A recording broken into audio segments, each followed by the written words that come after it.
Assalamualaikum, wonderful viewers. Welcome back to another episode of the Political Hour Show here on Eco TV International, the People's Choice. And today here, our esteemed guest is Honorable Mr. Sana Jatta, who is one of the best in our country here, who is celebrated for his love and dedication towards the Gambia. He will introduce himself shortly, but before that, you can kindly follow us on Facebook, TikTok, Instagram, and YouTube. Sponsors are also invited.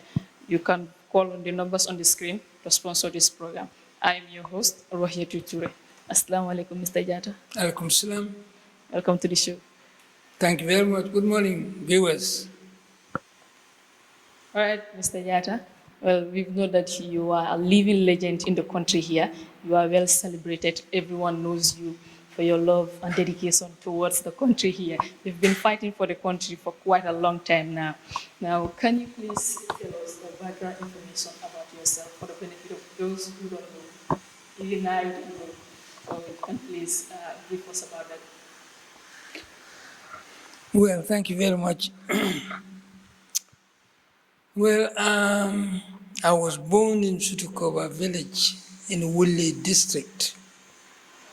Then Wuli was one district. Now it's divided into two, and now it's Sutukova is in Wuli East. And I was lucky, out of love for me, my father sent me to school. The only child of his is ever sent to school. And at the time I was not the youngest. I was not the youngest, and I was not the only one who should have been to school at the time, but I was the only one who went to school. And then, lucky in the sense that the colonial administration established a school in Bajakunda where they were experimenting the teaching of the child's language instead of starting education in English. There were three such schools in the Gambia at the time. One was in Faraba, the other one was in Bakalaji in Jimara, and then the third one was in Wuli in Bajakunda. And the number of us who started there were 35. And we started our education in Mandinka. And the manual that we used was entitled Mandinka Talibo Lakitabo, written by one British in collaboration with one Gambian. And that school lasted for 2 years. It closed. And then I went back home again for 2 other years without going to school. And then eventually my father decided to send me to the regional capital, Basse, St. George's Primary School. Then, after having left school for 2 years, and when I left school, I was in standard 3. That was nothing like primary, then they call it standard 3, standard 1, 2, 3. Up to 4, you do your common entrance examination. Yeah. Then when I went back to school after 2 years, I was taken to standard 3. You know, I was supposed to be in standard 2 when I left. Yeah. And then I was out of school for 2 good years. And after that, instead of going back to standard 1 or standard 2, I was taken to standard 3. This is saying something very important. And that is, if a child begins education in the child's language, that is crucially important because that helps to lay the foundations of learning anything with ease. In other words, beginning formal education in your own language lays the foundation. Like you are building a house, you have to have a solid foundation if you want to have a good building. So learning a mother tongue before a foreign language lays the foundation cognitively for the child to learn better any other language. So the fact that I learned up to 2 years and left, and I was not in school for 2 good solid years. I went back to school where they were teaching only in English, and they took me to standard 3. And I was better than all those that I found there. No, I'm not, I should not say this, but this is the truth. I'm just trying to reinforce the fact that one of the reasons why education is backward in this country is the fact that children never start education in their language. They start it in a foreign language. Language is rooted in culture. Children know nothing about the English culture. Even the parents know nothing about the English culture. Yeah, and it is funny that during our time, even now, when you speak your local language, example like Wolof Mandinka or any other local, they will write your name, you will pay or they beat you. Of course, yes, because the whole object of colonial administration is to make you hate anything that belongs to you culturally. And that's why even now, intellectuals among us, the so-called intellectuals among us, would prefer to speak English than to speak. When we sit, instead of speaking to each other in Wolof or Mandinka, we speak in English, and bad English for that. We are doing it right now. So, I went to St. George's, then I completed primary school there. And then luckily enough, I was among those who were able to go to Ghana. I never went to high school in the Gambia. I went to high school in Ghana. Nkrumah administration offered a scholarship. And I went to high school there. But of course, again, I did not complete it. I think when I was in Form 3, I came back here for holiday. And then my mother refused me to go back because he said my elder brother was already out in Ivory Coast on business and said I will not go because he will not allow all her sons to be out of the country. So I had to stay. And then I took the Yundum College examination in Basse. That was in 1964, I think, yes. 1964, and then I succeeded. Actually, I was the only one who passed the examination. Among all those who did the examination in Basse. Out of all? I was the only one who passed. And I went to college. College course is 3 years at the time. But then I was promoted. I did 2 instead of 3.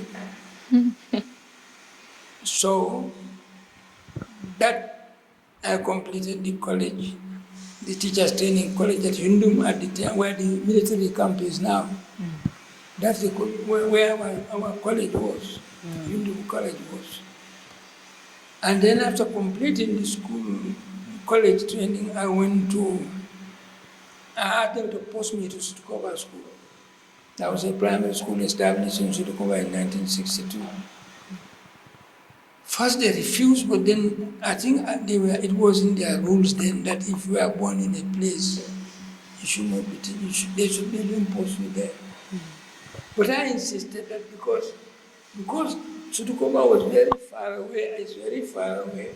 But now it's not far away, but then it was very far away because the roads were very bad and the amenities are very poor, maybe for teachers. They didn't want to go there. So I insisted that I would go there because others didn't want to go there. So I went.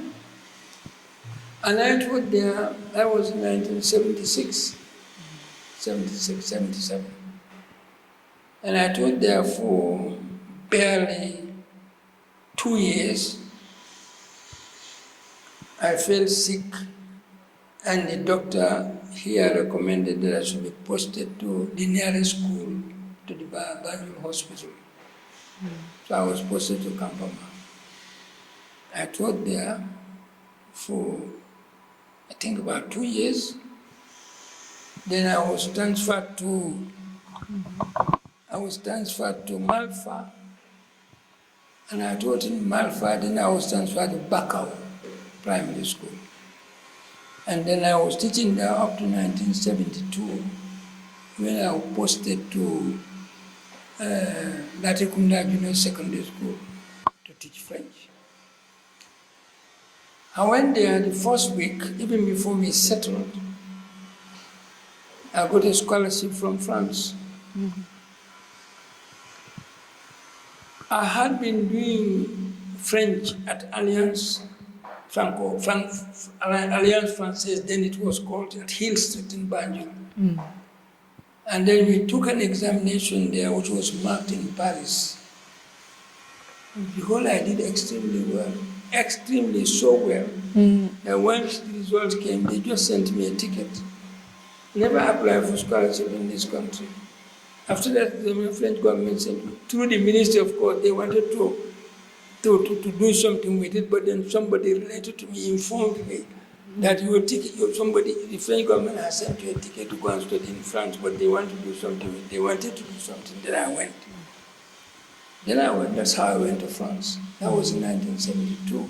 I think I left here 11 September 1972. I went to Dakar for a visa. And that was the same night RTS started operation. That was the first night of the opening of Senegalese television, 11 September 1972. And once I got my visa, I went to France. So I did my university education in France, two different universities, first year in one, and then finally the third one, all the rest of the years in Grenoble University. I first went to Montpellier University 1 year.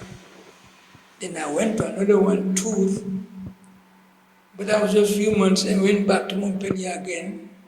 Then from Montpellier I went to Grenoble, 1973. Then I started my real university education, because the first year was just preparatory.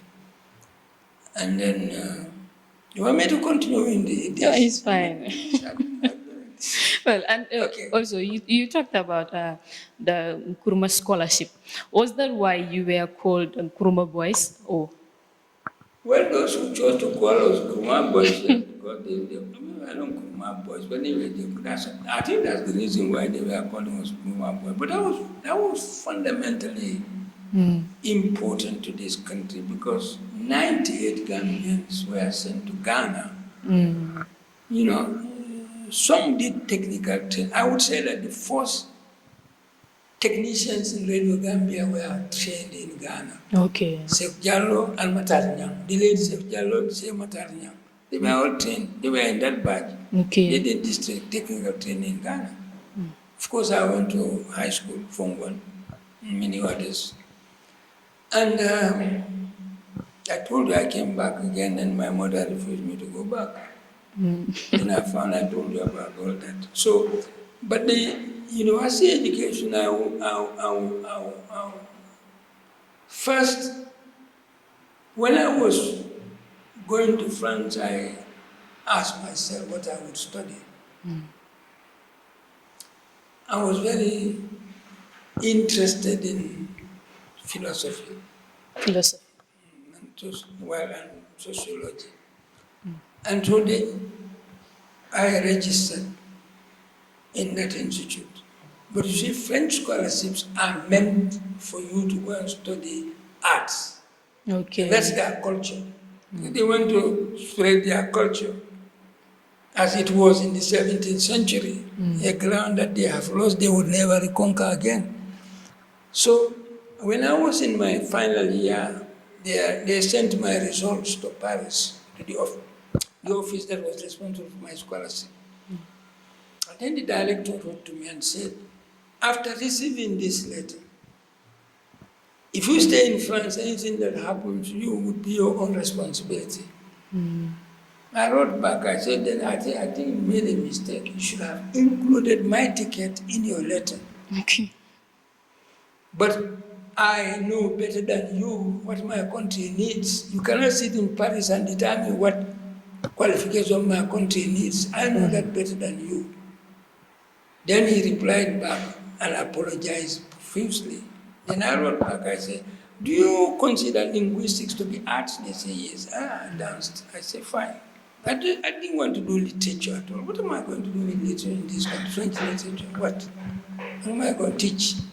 Teach people and help to continue the process of deculturalizing people in Africa. So I registered in linguistics. Yeah, ila early life is very fascinating. Say nung fana ngajel fana ko nung fana no ika konko ke kora kilo fo biti lo e ko kora pile no. But many people fana malon ko ika kora pile. Yeah, yeah. So and many people don't know that you play kora too. So now, can you tell us about this kora? Ya start wati jumala and then fana progress ni bitaka nyadi. You know, I would say that when I was a baby, I think this kora girl, the wives of kora players, you know, my father was very well known. And most of these kora players would spend the whole dry season in our compound. So one of those women were part of those who took care of me when I was a child. And first he was living here in Latikunda, Ringanya. She passed away. And in other words, I grew up with the music. Because my father had his own choir play. He would come there every year during the diocese, spend many months there. So I liked the music. So when I went to France, one Gambian here, Khalifa Jobati, he's still there, very brilliant person. The father was a famous choir player. The signature tune in Radio Gambia is played by the father, Amal Bansan Jobati. Okay. Amal Bansan Joba's son. So he went with his choir. But when he arrived in Grenoble, he put the choir aside. I took it. But we were not living even in the same residence. Resident hostels. I took his choir and went with it.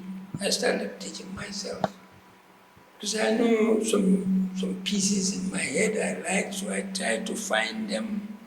And I started learning. First, I learned to tune it by myself, which is the most difficult thing. Many choir players can play, but they can't tune properly. Okay. That I can say that even if they are sitting here.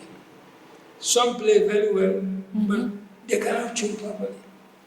I learned to tune before even I could play the choir. So there's a difference.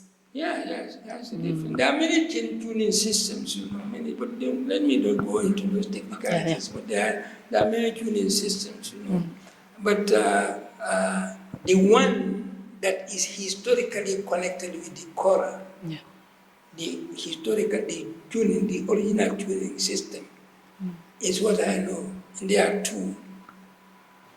I can do both. Nobody ever taught me. So I started playing, and then I went to holiday in London. And I went to the School of Oriental African Studies to see somebody there. Then I found in the department there was a lecturer whose responsibility was Mandinka and Hausa music. Okay. And he knew how to play kora. And he came here to learn kora with Jalba. This man, this not Jalba, the one in Bakau, he passed away. So when I knocked the door, and then I went with one professor there, he said, this is Sidia Jatta. Jatta. That's why I'm saying that my Jatta is different. We have different Jattas. Because Sunjata Keita, Yes. her two names, he was either Marijata or Sunjata Keita. In French they say, héros au nom multiple, a hero with many names. So once this professor said to him, this is Sidia Jatta, then the piece of Sunjata was already on his machine, and then he played the piece, Sunjata's piece.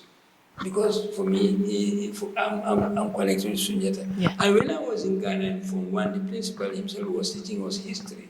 In history book, he came across that he said Sunjata was either Marijata or Sunjata Keita. And once he saw that, he started calling me Marijata in Ghana. So there was a lady there who was learning Quran. And she was about to come to the Gambia to come and learn with some Pora play. And they asked me to suggest somebody. Okay. Then I suggested Ahmad Bansan Jobati. She was the one who really taught me how to started teaching me really. Lucy Turan, she also plays Kora very well. Okay. So that's I developed interest in Kora. Kora is a very wonderful instrument. I don't want to go into that, but You should play a tune for us today. I think you should play a tune for us today. I don't have my instruments here. I have them in my house. And then we will come to your house. Yeah, if you come, but then you will have to pay me dearly. My boss is here. He will pay you. You have to My pay camera, my camera crew, they will pay you. me. There Inshallah. is a Kora on TV. There will be an event. Exactly, inshallah. We'll work on that. All right, and now moving on to the political ideology and the journey of DOI. How come? Yeah. Now, when you co-founded PDOIS, what was the most single important principle you felt was missing from Gambian politics that you absolutely had to instill? You know, I was in politics without being a politician, but I don't even like the word politician. I was in politics even when I was in school. That school, when I went to St. George's School in Basse. I was there when this PS guy was the chief minister, Yeah. 1960. And they started this Senegambia thing. You know, Gambia and Senegal, yeah. getting together. I wrote a little article when I was in that school, and then when the head teacher read it, he told me, "You, Pierre Njai is going to put you in jail." I said, "Jail for what?" For expressing my views. That was when I was in primary school. So I never belonged to any political party in this country until when we created one, because for me, at that age, I saw that none of them was out to liberate this country. So when I came back from France, I was posted. Now I went as a qualified teacher on study leave without pay. Then I came back. I reported to the Department of Education.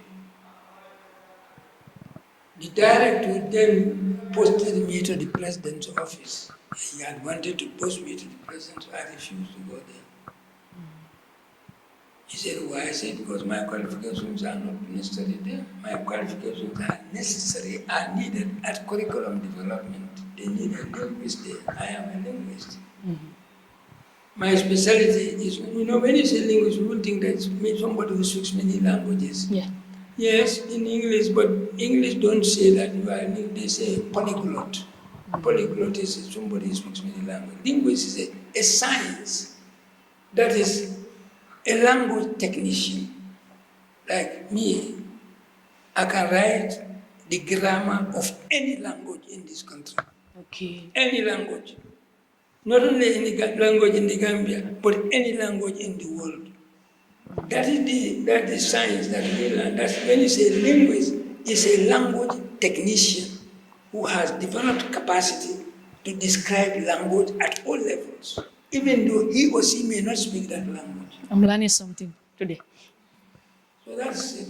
So people think that, okay, they say, "Yeah, I speak many languages." Of Yeah. course, I speak many languages. But Karim linguistic. my training is not that. My learning is to develop language. That's why I went to Curriculum Development Act, because government chose to develop Mandinka Wolof Fula to be taught in primary schools. Yeah. But first you have to establish a writing system for those languages. Exactly. 2, you have to develop learning materials in those languages. So you cannot do that without being a linguist. If you do it, you just do it pattern on the English system, which they were doing, which is wrong. So when I came, the man said I should not go there. The director said, if you go there, I will not pay you. I said, I went there. Because as a qualified teacher, even before I was appointed as a graduate teacher, they should be paying me as a qualified teacher. But because he said he didn't want me to go there, and I went there, I defied him. Okay, they were paying me anyhow. My unit were having 6 people. Some of them were on grade 13 in those days. They had vehicles. Me, I was floating between grade 5, grade 6. But that didn't ever discourage me because I'm very enthusiastic to develop a writing system for the language, develop learning material, and then we had experimental schools, 9 of them across the country, from here to Nyani.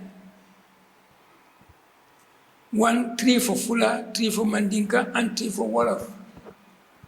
So this issue of teaching national languages started with me.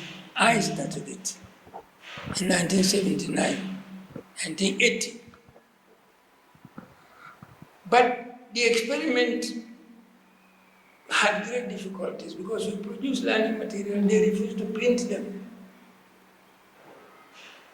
When I tell people they don't believe it, the first materials read by our experimental classes were handwritten. We wrote them with our hands. For 2 good years, we are producing material with our hands for our classes.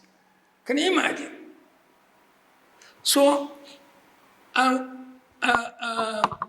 after 2 years, I sat down and I said, I should be honest to myself and be honest to the Gambian people.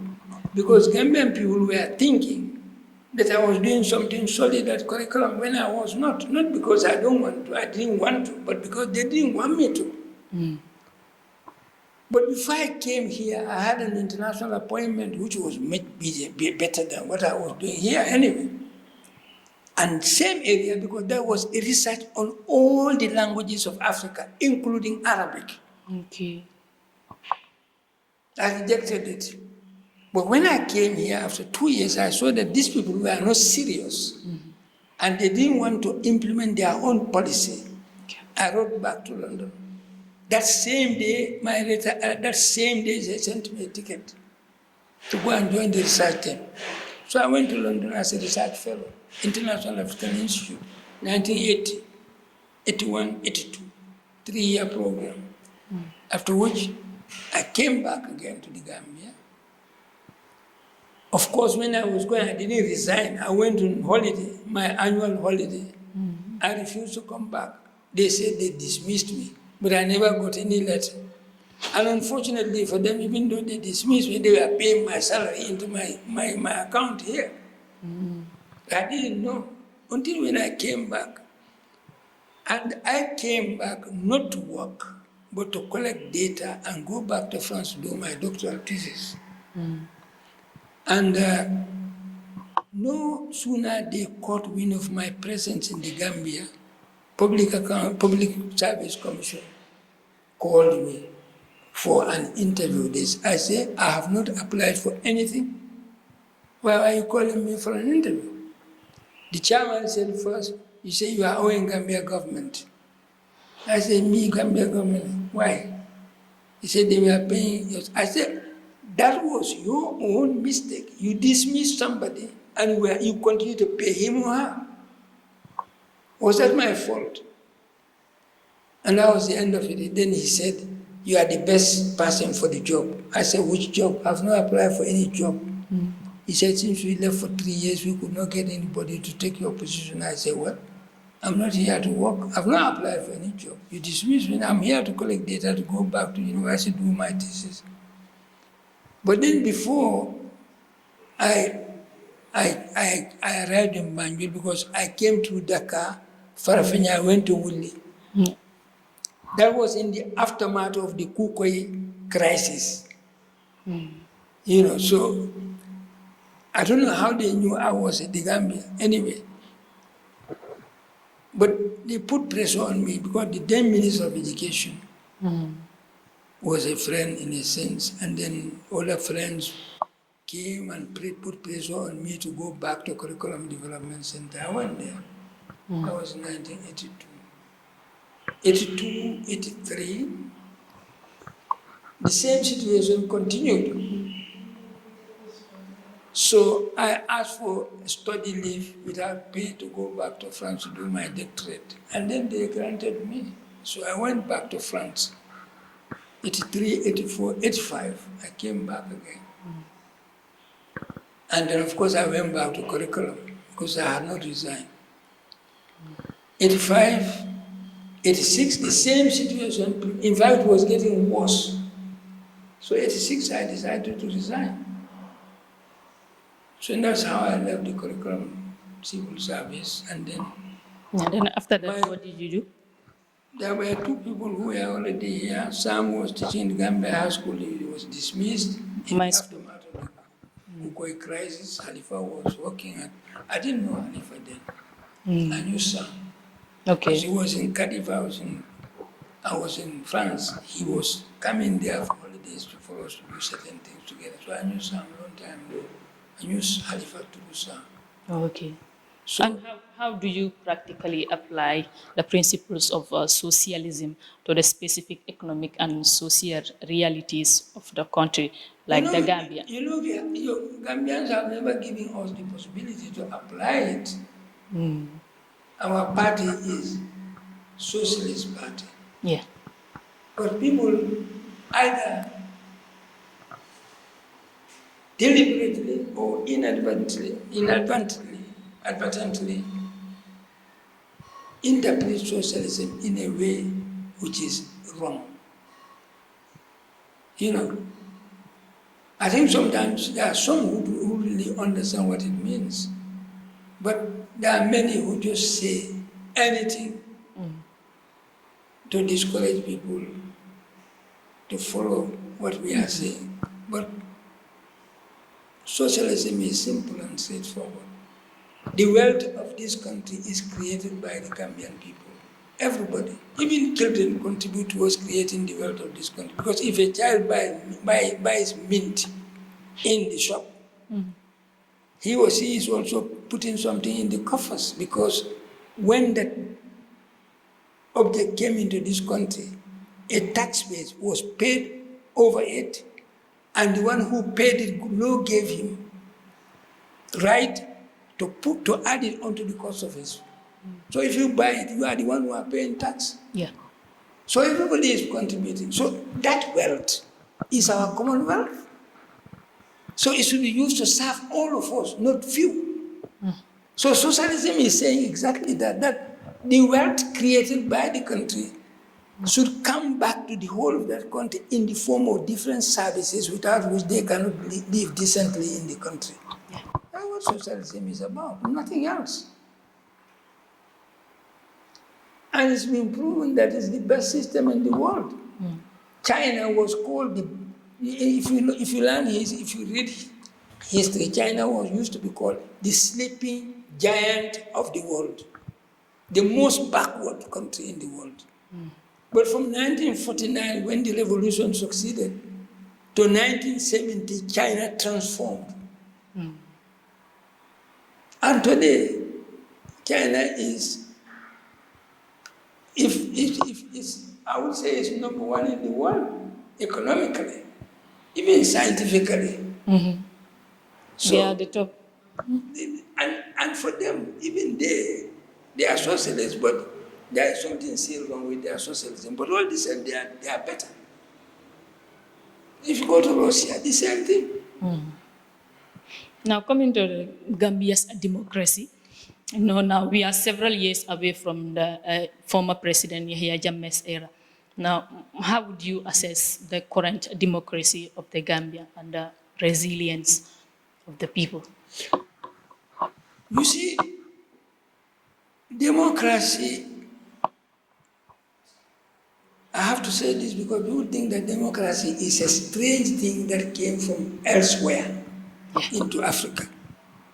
That is a fallacy, it's a historical fallacy. Democracy is everybody's democracy. Wherever there is human beings living together, there is some form of democracy. What does democracy?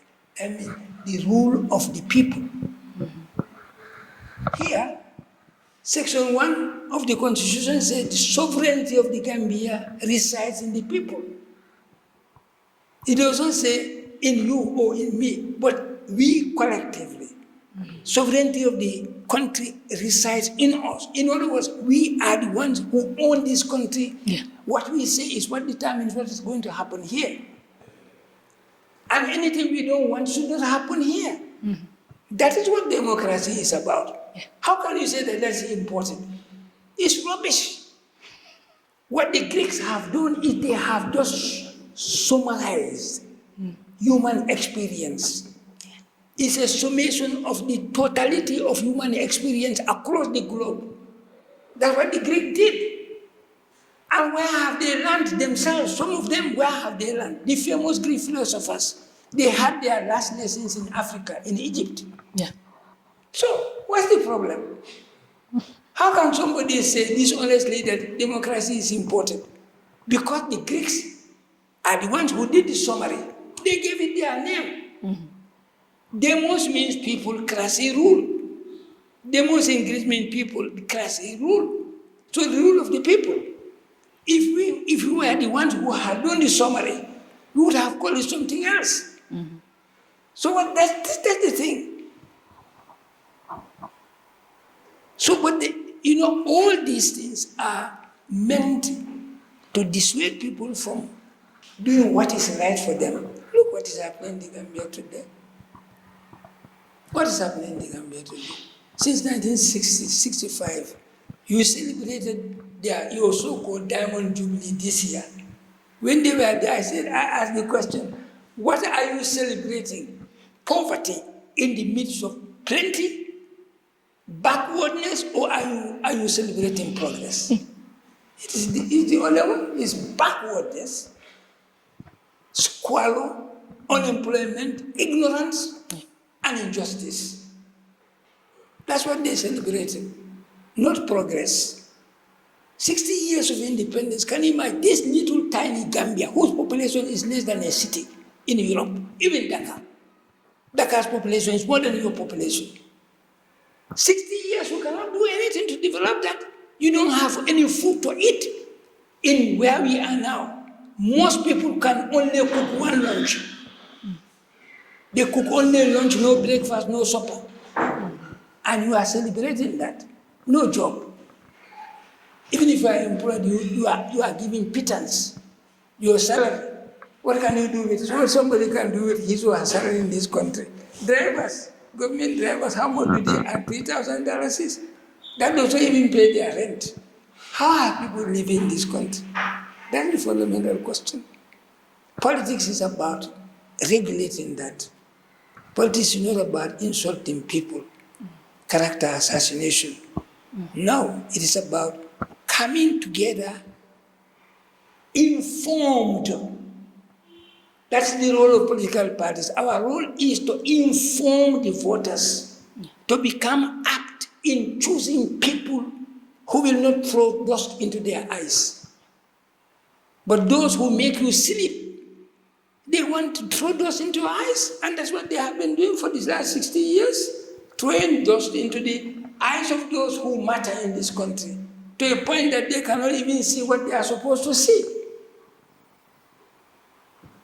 Yes. Well, that's interesting. And have you been in both opposition and a coalition government?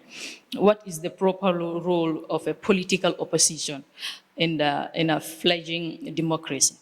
I've never been in any political, any coalition government. In 2016, Yeah. DOI was in coalition. Was I part of it? But you are part of DOI?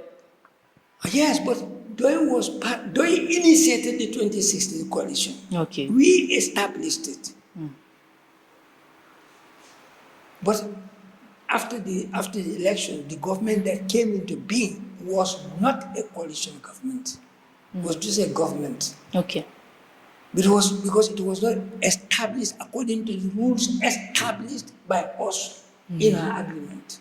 Okay. That's why I never was a minister. They told you several times that they appointed me, I refused. That's what your president told you. Why? Because the government formed was not a good, strong government. It was his government. He said that he appointed exactly in the same fashion as Jammeh. And that's why he also dismissed them in the same fashion as Jammeh. Didn't he dismiss? Of course. In an agreement that was not supposed to happen. We want to deal with all that. We should stop. How can you appoint somebody and this without telling people why? Somebody can just sit there and appoint people this minister and then you just throw him or her out, just like that. The coalition's objective is to put an end to that, but that is still on. So, where people are not informed, democracy is not on sound footing. Where people's decisions are not based on informed choices, then democracy is on a very bad footing. Yeah, and I think like it is more of people are not that much aware of democracy, because even now you will hear people saying that after Jammeh era, that was the time that democracy was introduced in this country here. And so, No, that's not true. yeah, many people believe that. They say that. My party existed since 1986. And when we created the party, we assigned ourselves and we committed ourselves to raising the awareness of the people. Otherwise, politics will be meaningless. If people blindly elect people, then they will not be rendered any services. So from 1986, we have been talking about democracy in this country. There is nothing. I would say that I've been in Ghana. I grew up in Ghana. But what we have done there, on my party, what we have done here, in terms of helping to raise the awareness of people, I've not seen it done anywhere on the African continent. The way we have done it, I've not seen it done anywhere, even in Senegal here, actually. I won't go into that because the many things are now happening now. People think that, but these are all misinformation. Anyway, but that's the reality. The role of political parties, and in fact, in the 1997 Constitution, there was a section called Section 60, made it mandatory for political parties to talk to people about their manifestos. Yeah. Not to talk about them, about Syria. Me, I'm not anybody's problem. Nobody is my problem. But I have problem with what you want to do in this country. If it is not right, you have problem with me. But I have no problem you wanting to be a president, you wanting to be a prime minister, or whatever you want to be. But as long as that's your right. But it is nobody's right to trample afoot people's fundamental rights and freedoms. That is nobody's right. Nobody has right to do that. The law itself is against that. Okay, and you were a teacher too before venturing into politics. That was the only job I was going to do in this country, nothing else. Okay, and how did that background shape your approach to politics and your style to leadership? Like that was what I was saying. When we came to politics first, because we said this is going to be a long, protracted struggle. We are going to lay the foundations for others to continue with it, because it is not easy to raise the awareness of people, particularly people who have been denied their fundamental rights and freedoms for decades, people who have been denied education for decades, people whose languages have been trampled afoot for decades. If you want to help those people to come up to understand the essence of why they are voting for somebody as a president, somebody as a member of parliament, somebody as a councillor, that person must know why he or she is doing that. And to know that somebody must help him or her to understand this in essence.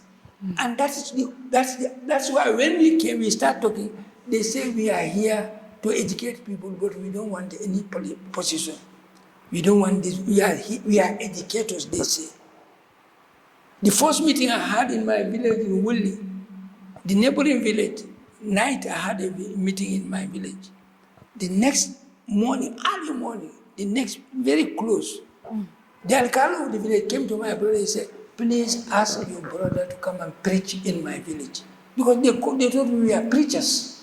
We are not just talking this ordinary politics that people talk about. Party is like this, party is from that, party is that. No, I don't mention anybody's name.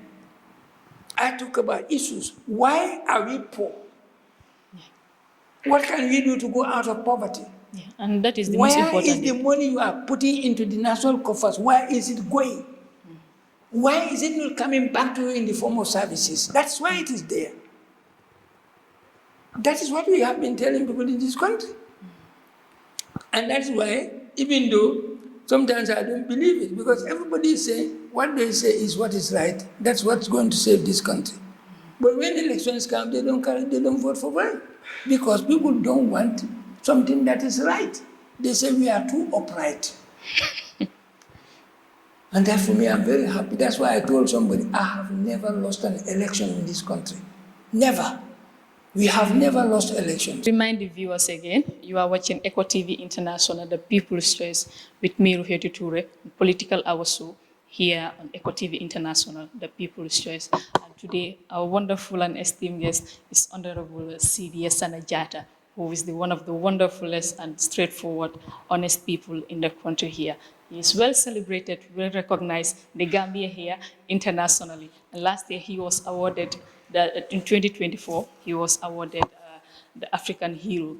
Well, Mr. Jatta, can you please tell us about that award? Well, before I go to that, I always tell people this, but people don't take things seriously. What is supposed to be serious, they don't take it serious. You see, when you call me honorable, I don't see it as you are raising me up or respecting me. For me, I see it as almost an insult. You know why? No. You are flattering me. Flattery is an insult. It's the fact. How can you call a worker honorable and the person he or she is working for is not honorable? You are asking that man not to work because honorable people don't work for dishonorable people. You call yourself dishonorable, you call me honorable, and I'm your employee. This is the thing. You must see that MPs are employees. The people are their employers. President is, I call it Saf Barla in Mandikakam. All of us, we are employees of the people. You know what? We are public trustees. We are not honorable, we are public trustees. Public feels that we are trustworthy, that we can use what they are putting into the national coffers to render them all the necessary services in every sector without which they cannot live decently in this country. And you start calling those workers honorable. And then, in addition, they also say, Mansa. Honorable people are called, the members of parliament call themselves Mansa. Mansa does not work for anybody. People work for Mansa, but Mansa does not work for anybody. That is what's it. So that's why when I first stood in parliament in 1997, I said, I don't want to be called honorable. Because what I saw there did not impress me. So don't call me honorable. My name is Sidia. All right. Okay, your question. Yeah, about your reward. About the reward. The reward you received last year. I was here. I was just here. I got information in Ohio that they were awarding me something, and then they would want me to go there. They did all the arrangements. air ticket and all these things, and then the visa thing was facilitated by them. So I went there. You know, now the world is one village. People are monitoring everything. Yeah. So maybe some people took upon themselves to be monitoring Sidi Jatta, and they saw what he was doing. And they saw that I understand that there were many people, there were Nigerians, and many. And Nigerian students in Ohio, they are 5 times more than Gambians. Sure. So if it was done on national basis, on those bases, I would not have won. But objectively, everybody felt that they merited. So I went there, and I discovered that it was this that they were calling me for. And how do you feel about that? it is an encouragement. It inspires me, it spurs me, it gives me more strength. It gives me the realization that people are aware of what one is doing. Yeah. So that's why what one is doing should be positive. And in your long-term political career, is there any major decision or stance you look back on with regret? That is a very simple thing. My stand is, and my party, our stand is to free this country so that we will have a decent living in this country. To free this country in such a way that everybody will have a say in what is happening here, that everybody will have a job to do, everybody will have a source of income. What is stated in Section 1 will not just be there in theory. That's our position is very clear. That's our position, and whether people vote for us or not for us is not the vote that makes me walk. In fact, voting for me gives me extra work. But in fact, I've been very happy for having been out of Parliament for these few years, because I'm free. Of course, my responsibilities have increased. It's like, even now, it's like I'm still the member of Parliament for what? There is nothing that goes on there without people telling me. Everything they want to be involved in. But, you see, we came into politics not because we want to be politicians, as they use the word. I saw that this issue of language is fundamental not only to the Gambia, but to Africa as a continent. Africa is the only continent in the whole world where foreign languages hold sway in every domain. In learning, in officialdom, foreign language. Can you imagine independent Gambia? People, MPs go to that house, they speak English, and bad one too. I always emphasize this, and I can say it in their face, anybody's face, any Gambian, bad English, I will say it, and I have reasons why I'm saying it. And then you have been rendered incapable to express yourself seriously in your own language. There is nobody here. These academics you have seen in this country, in Africa generally, task them. Say, speak to me in your language for 5 minutes without using a foreign word. 75% of the words they use are all foreign. So that is destruction. And that is why we are still tottering with development. We are using tools with which we are not familiar. English is not our language. It's a language we have learned. Yes, we can do certain things, but we will do better if we are doing this in Wolof. Yeah. I tell you, how many people are we destroying in this country? How many philosophers have we let go, die without leaving anything, any trace of them in this country? How many of them? How many scientists have we killed? Many. That is why we cannot go anywhere. And any development expert, I can challenge you. You have not moved because you are using the tools with which you are not familiar. And what do you think the government should do about that? Not this type of government. A government, serious governments are now changing. You know, Rwanda. Rwanda, yes. Rwanda was using French, was official language. They changed from French to English. But since they are very serious and they are committed to their country, they sat down and decided the major language in Rwanda is Kinyarwanda. Kinyarwanda is related to Swahili. It's like when you say Senegalese Wolof and Gambian Wolof. So since Swahili has been written historically for a long time, instead of going back to start writing Kinyarwanda, they adopted Swahili as their official language. Now for more than 2 years, Swahili is the official language of Rwanda. Somali, when the military took over in 1969, Siad Barre, there were 3 official languages in Somalia. But 1972, he closed down the whole school system. Teachers and students all countryside to go and learn Somali. They have over 100 languages in Somalia, but 98% of speak one language, which is Somali. That's a big lock. 98% of the population speaks Somali. So they opted for Somali. From 1976 to date, Somali is the only language in Somalia from preschool to university. I think we should adopt that too. So, what is our problem?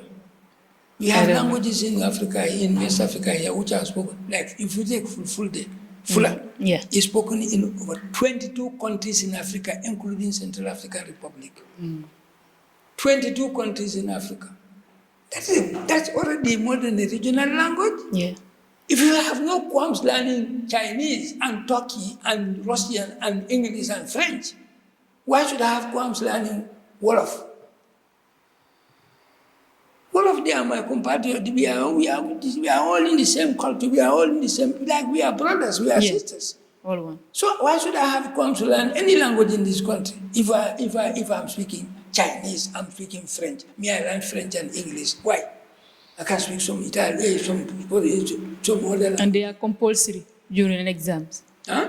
They are compulsory, English and French. Now you are learning Chinese in your university. You are going to learn Turkey also. You are going to learn all. And they don't never talk about learning all that.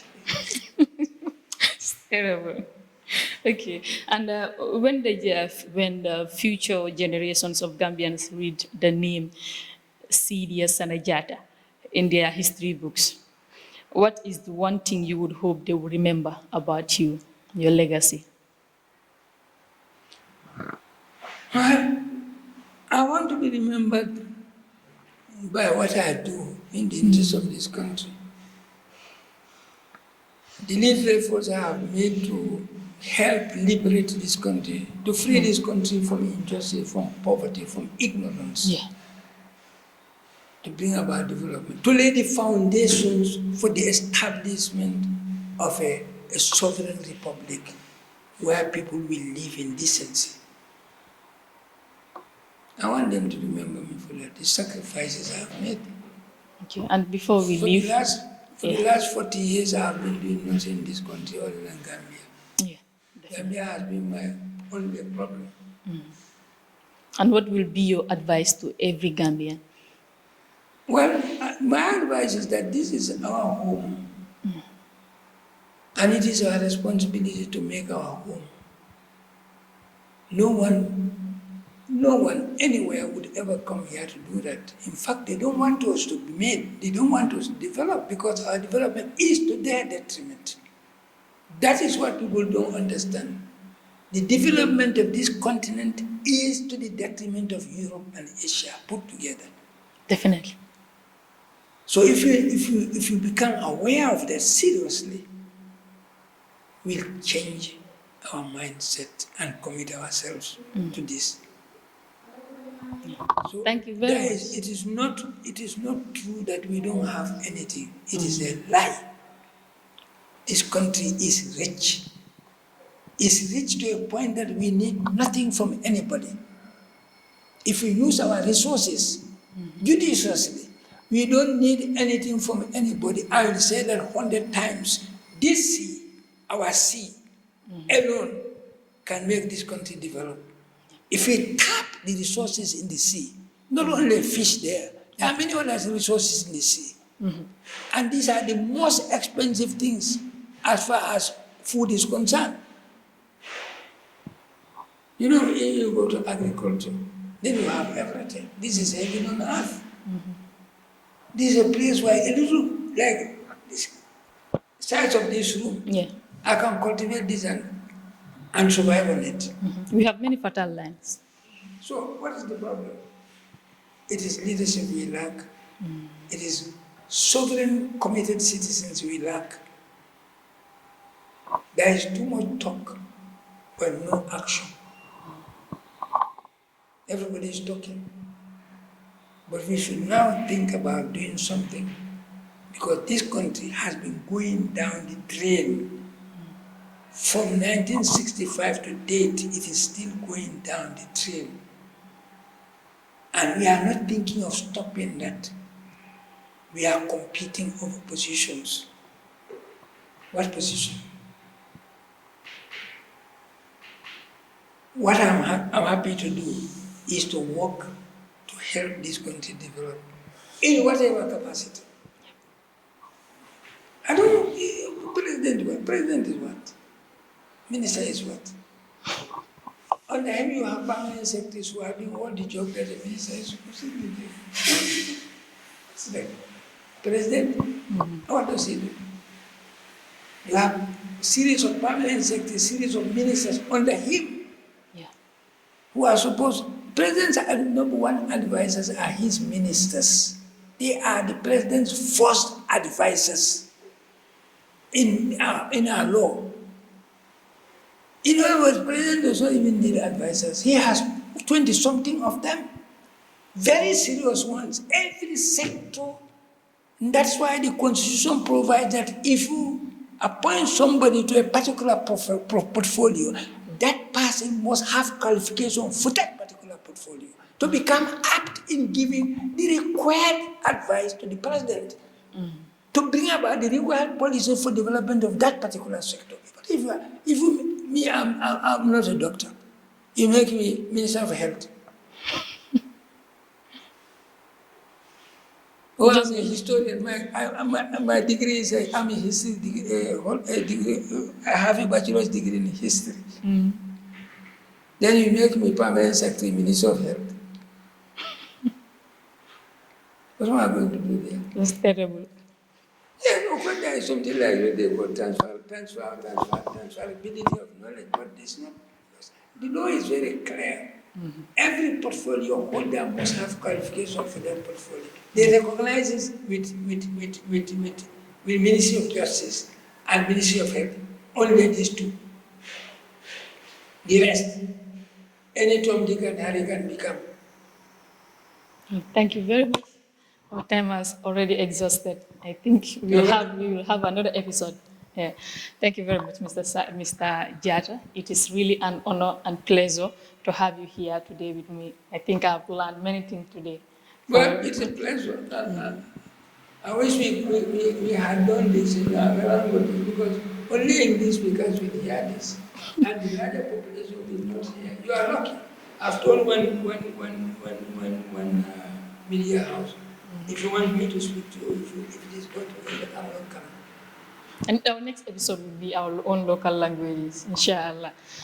Thank you very much, viewers. This is how we've come to the end of the program. Here with me, here to on Eco TV International, the People's Choice. And here our esteemed guest was Jatta, who is one of the most honorable, but sorry, he said I should not call him honorable because it is an insult to him. So I wouldn't dare call him Mr. Honorable. So thank you very much. Till next week. Yeah, it's flattering. So till next week, inshallah. Stay tuned.